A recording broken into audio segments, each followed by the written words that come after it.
Hello bachcho, let us see the question. A capacitor of capacitance 10 microfarad is connected to an oscillator giving an output voltage E equal to 10 sin omega t volt.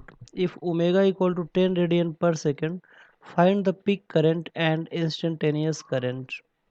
Question ये कर रहा है कि एक capacitor है जिसका capacitance 10 microfarad है, उसे एक ऑसिलेटर से जोड़ा गया है जिसका output voltage E equal to 10 sine omega T volt है और ओमेगा की वैल्यू 10 रेडियन पर सेकंड दिया हुआ है।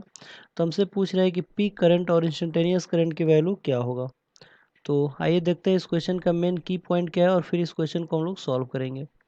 तो की कॉन्सेप्ट में हम लोग समझेंगे कि वो कौन सा ऐसा कॉन्सेप्ट है जिसके बेस पर हम लोग इस क्वेश्चन को सॉल्व कर सकते हैं। ठीक है, तो आप लोग देख सकते हैं कि सिर्फ एक कैपेसिटर डिवाइस को कनेक्ट किया गया है आउटपुट वोल्टेज से, जो कि अल्टरनेटिंग करंट का एक सर्किट बनेगा, और कोई भी ऐसा डिवाइस कनेक्ट नहीं किया गया, यानी कि जो सर्किट बनेगा वो प्योर कैपेसिटिव सर्किट बनेगा।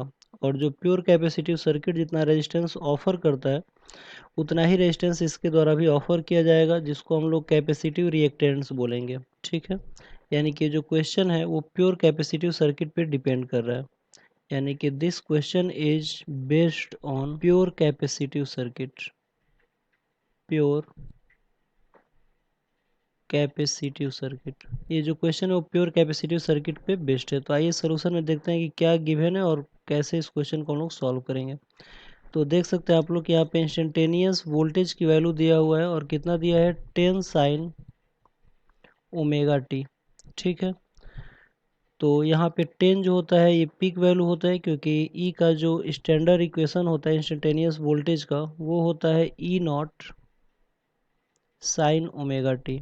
ठीक है, तो अगर दोनों इक्वेशन को अगर हम लोग कंपेयर करें तो हम लोग देखेंगे कि यहाँ पे ई नॉट की वैल्यू दिया है 10 वोल्ट। ठीक है, यानी कि जो पीक वोल्टेज है वो 10 वोल्ट दिया है।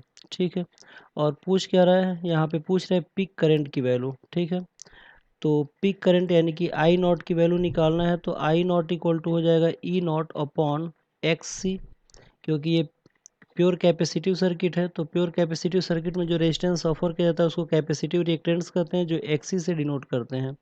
जो एक्सी की वैल्यू होता है ये होता है 1 अपॉन ओमेगा सी। यहाँ पे ओमेगा जो होता है एंगुलर फ्रिक्वेंसी होता है, और ओमेगा की जो वैल्यू होता है वो 2 पाई एफ होता है। ओमेगा इक्वल टू होता है 2 पाई एफ। ठीक है, तो यहाँ से हम लोग आई नॉट की वैल्यू निकाल सकते हैं। तो आई नॉट इक्वल टू हो जाएगा ई नॉट अपॉन एक्सी, यानी कि ई नॉट की वैल्यू हम लोग 10 वोल्ट रख सकते हैं, और एक्सी की वैल्यू हो जाएगा 2 पाई 1 अपॉन 2 पाई एफ सी, यानी कि ऊपर चला जाएगा तो आई नॉट की जो वैल्यू आएगा ये आ जाएगा 10 इंटू 2 पाई एफ सी। ठीक है, तो आप लोग देख सकते हैं कि यहाँ पे ओमेगा की डायरेक्ट वैल्यू दिया है 10 रेडियन, यानी कि हमें 2 पाई एफ सी की जगह पे हम लोग डायरेक्ट क्या रख सकते हैं, 10 रेडियन रख सकते हैं। ठीक है, और जो कैपेसिटर है इसकी वैल्यू जो कैपेसिटेंस ये 10 माइक्रोफैरेड दिया हुआ है, यानी कि 10 इंटू 10 के पावर क्या हो जाएगा, -6। तो अगर इसको मल्टीप्लाई करें तो ये आ जाएगा 10⁻³ इंटू 10 के पावर -6, यानी कि 10 के पावर -3 एम्पियर आएगा, यानी कि 1 मिली एम्पियर आई नॉट की वैल्यू होगा। ठीक है, आई नॉट की जो वैल्यू होगा वो कितना हो जाएगा, 1 मिली एम्पियर। तो जो पीक करंट की वैल्यू पूछा जा रहा था उसकी वैल्यू हो जाएगा 1 मिली एम्पियर।